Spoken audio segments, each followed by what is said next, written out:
हमने नैरेटिव का जिक्र किया था। शो की शुरुआत उसी नैरेटिव से जिसकी बानगी एक तस्वीर आपको दिखाते हैं।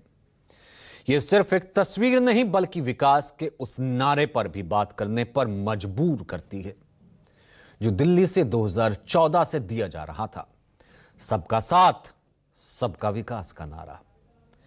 यह तस्वीर है संभल में पिछले साल हुई हिंसा मामले में गठित न्यायिक आयोग की रिपोर्ट की, जो उसने सीएम योगी को सौंपी है। रिपोर्ट में इस बात का भी जिक्र है कि बार बार दंगों से संभल में हिंदू आबादी कम होती गई, यानी डेमोग्राफी में बदलाव हुआ। यह वही शब्द है जिसका राजनीतिक हथियार की तरह इस्तेमाल बीजेपी करती है।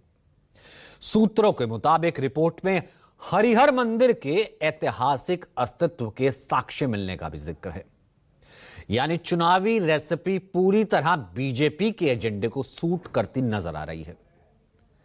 450 पन्नों की रिपोर्ट, वैसे यह इतिहास रहा है कि इस तरह की रिपोर्ट सालों साल तक नहीं आती, सालों साल लग जाते हैं कोई ऐसी रिपोर्ट आनी हो किसी दंगों की, लेकिन संभल दंगे की यह रिपोर्ट 1 साल से पहले ही आ गई। अच्छी बात है, इसलिए देश में फास्ट ट्रैक कोर्ट की बात कही जा रही है, लेकिन रिपोर्ट तब ठीक है जब तक यह सियासी हथियार ना बने। पहले सुनिए, फिर विस्तार से आपको बताते हैं कि जब दंगों की बात हो रही है तो फिर उन मुद्दों की भी बात होगी जिसका सरोकार सीधा आपसे है।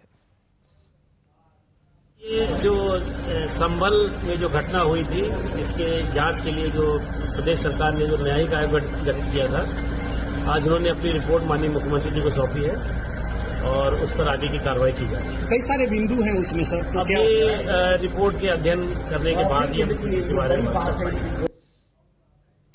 न्यायिक आयोग ने अपनी रिपोर्ट तैयार करने से पहले संभल के करीब 200 से अधिक लोगों के बयान दर्ज किए। इनमें वो लोग भी शामिल हैं जो 1976 के दंगों के शिकार थे। लोगों ने आयोग को बताया कि पहले संभल में शिव मंदिर हुआ करता था, वहां अब मस्जिद बन गई। पहले जहां हिंदुओं का कुआं हुआ करता था, जहां से हिंदू अपने धार्मिक तीज त्योहार पर कार्यक्रम करते थे, उस कुएं को बंद करके मुसलमानों ने चबूतरा बना दिया। इस जांच रिपोर्ट में जो खुलासे किए गए हैं वो चौंकाने वाले हैं। जांच रिपोर्ट में संभल में हुई हिंसा में पूर्व नियोजित साजिश का संकेत दिया गया है।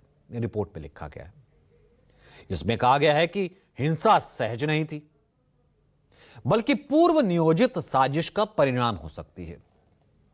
इसके अलावा मस्जिद कमेटी और कुछ राजनीतिक हस्तियों की भूमिका संदेह में है, संदिग्ध है। संभल में आतंकवादी गतिविधियों का भी जिक्र इसमें किया गया है, उल्लेख किया गया है। संभल में अल-कायदा, हरकतुल मुजाहिदीन जैसे आतंकवादी संगठनों के नेटवर्क होने तक की बात इसमें कही गई है। साथ ही अवैध हथियार और नारकोटिक्स गैंग की सक्रियता का भी इसमें जिक्र है। इसके अलावा संभल दंगों में विदेशी हथियार का प्रयोग किया गया था, इसके साक्ष्य भी न्यायिक आयोग की रिपोर्ट में मिले हैं। रिपोर्ट में मेड इन यूएस से हथियार मिलने की बात कही गई है।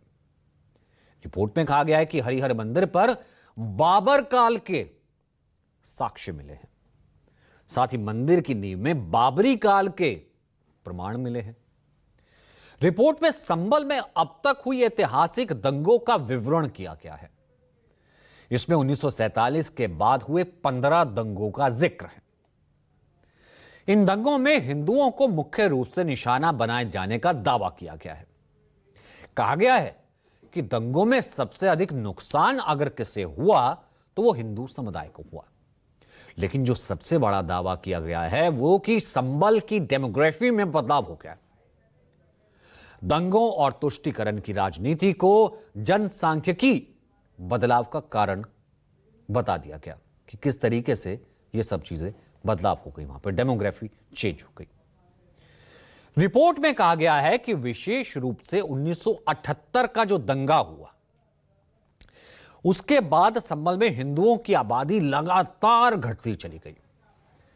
आयोग के सामने यह भी आया कि बीते 49 साल में बड़ी संख्या में हिंदुओं की वहां हत्या हुई, और पिछले 5 दशक में संभल की डेमोग्राफी में बहुत बड़ा बदलाव हो गया। यानी 1947 में संभल नगर पालिका क्षेत्र में हिंदू 45% और मुस्लिम 55% थे। अब हिंदू घटकर 15% रह गए, मुस्लिम आबादी 85% तक पहुंच गई। तुष्टीकरण, योजनाबद्ध दंगे और डर का माहौल इस बदलाव की मुख्य वजह माना जा रहा है। इसमें हिंदुओं के जबरन धर्मांतरण का भी जिक्र है, धर्म परिवर्तन का भी जिक्र है। यह भी कहा गया कि मुस्लिम हिंदुओं को डराते थे, धमकाते थे, उनकी संपत्ति पर कब्जा करते थे। मौत या पिटाई के डर से हिंदुओं ने धर्म बदल लिया।